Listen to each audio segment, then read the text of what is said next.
By last period, I knew I wasn't fine.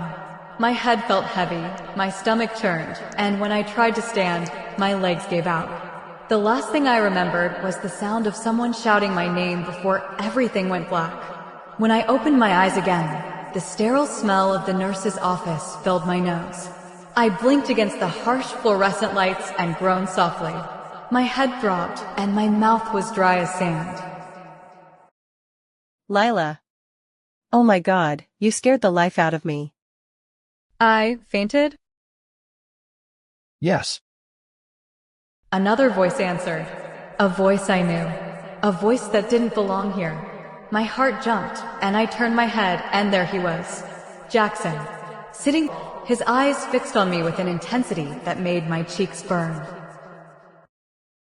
You passed out in the hallway. He said evenly, though there was something softer under his words. I was right there.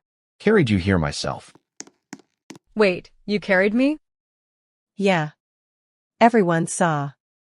You were like, completely out, and he just picked you up like it was nothing. Honestly, it was kinda movie-worthy. My face burned so hot, I thought I might faint again. Oh my God. You gave us all a scare. Have you eaten properly these past few days? Slept enough? I hesitated. How do I explain that there isn't enough food in the fridge, that I've been running on fumes, that I don't have the luxury of properly? Then when I had food, I felt too sick to eat. I forced a weak smile. Yeah, I guess I've just been stressed. The nurse gave me a look I didn't like. You should see a doctor, just to be safe. I can call your mother to pick you up, if you'd like. Panic surged in me. A doctor meant money. Money we didn't have. My mom already blamed me for being a burden I wasn't about to add to the list.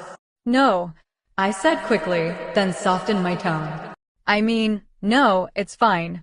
I'll be okay. Emily frowned at me, squeezing my hand tighter.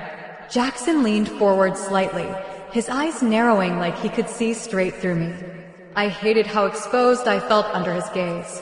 When the nurse finally let me go, I walked out with Emily at my side, worry etched all over her face. Jackson followed a few steps behind, silent but present, and that somehow made my heart race even more. Lila, this isn't okay. You can't just ignore this. If it's money, I can help. Please, I'll cover the doctor's fees. Emily, you know I can't take your money. Yes, you can. You'll pay me back later, I don't care how long it takes. Just, don't let this get worse. Okay, I'll accept your help. Good. Finally. I was about to drag you there myself. But not that kind of help. What do you mean then? I said the words that had been haunting me. I need a pregnancy test. I what? Lila, are you serious? If I am, it's Jackson's. I didn't dare look behind me to see if he heard. I barely spoke on the walk to Emily's house, my stomach tied up in knots. Every step felt heavier than the last, weighed down by fear, uncertainty, and a pounding shame I couldn't shake. Emily was talking, nervously chattering about school, classes, literally anything to distract me, but I wasn't listening. My mind kept replaying Jackson's smirk at the party, the closeness of his body, the warmth of his hand against mine. So many fleeting moments that now felt like they could cost me everything. Okay, we'll do this right. Relax. This is just a test. Nothing else matters right now. Relax? How was I supposed to relax when my life might be about to flip upside down? If this was positive, everything would change. My mom, our money, my future. And worst of all, Jackson. I barely knew him, and yet somehow he was about to become part of my world in a way I couldn't ignore. Here. We'll do it together. I'll be right here, no judgment. Thanks.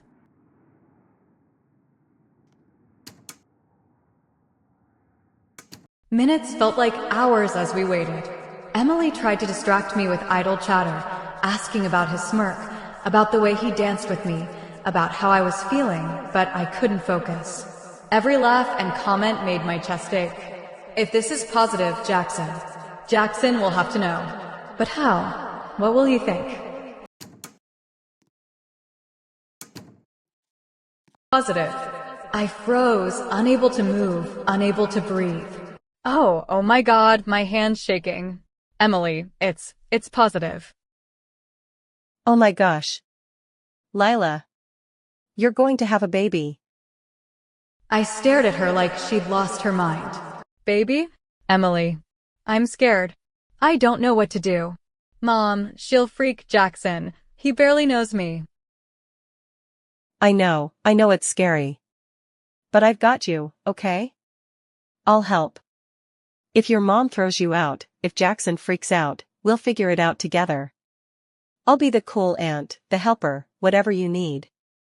You won't be alone in this. You'd really do that? Even if he doesn't want to help? Of course. You're my best friend. And this baby? It's not just yours or Jackson's, it's ours too. We'll make it work. A lump formed in my throat, tears threatening, but I blinked them back. This could actually be okay. Somehow. If Emily's here, maybe I can breathe. Okay. I can do this. I have to tell my mom. Wait, are you sure? I have to. She needs to know. No matter what she says, no matter how mad she gets. I can't hide it. And with that thought, I felt the first real twinge of determination in weeks. My life was about to explode, but maybe, just maybe, I could survive it. My stomach twisted into knots like snakes wriggling inside me. I could feel the moment I opened my mouth, that piece would shatter. Mom, I have something important to tell you. Important how? More sneaking out stuff? Or did you decide to skip school too? No, it's not that, I said quickly. My chest felt tight. I'm pregnant. I could feel the weight of the words hanging in the air, heavy and suffocating. Then her face twisted, anger like I'd never seen before. What? You're what? I didn't mean for it to happen, it just did. I didn't know how to tell you.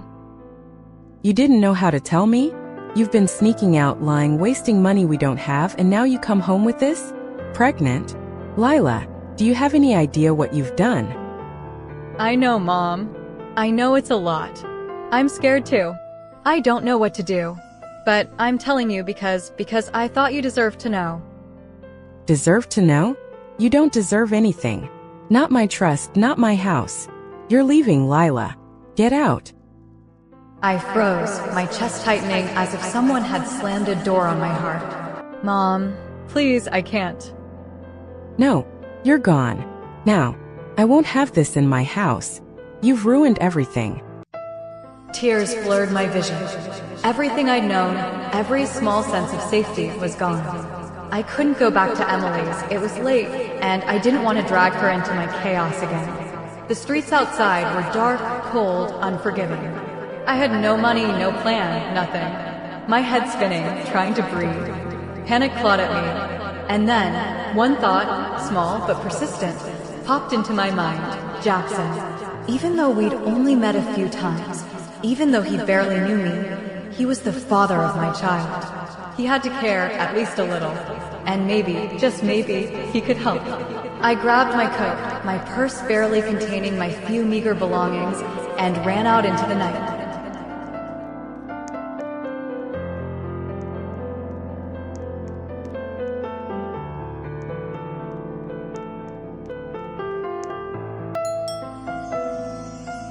There he was, Jackson, looking worried, eyes scanning me from head to toe. Lila, what's wrong? I need to tell you something. I'm pregnant. And it's yours.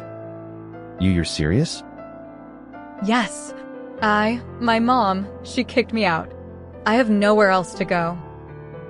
No, absolutely not. You're not living in the streets, and you're not going back there. You'll come in with me. My parents won't mind. I'll explain.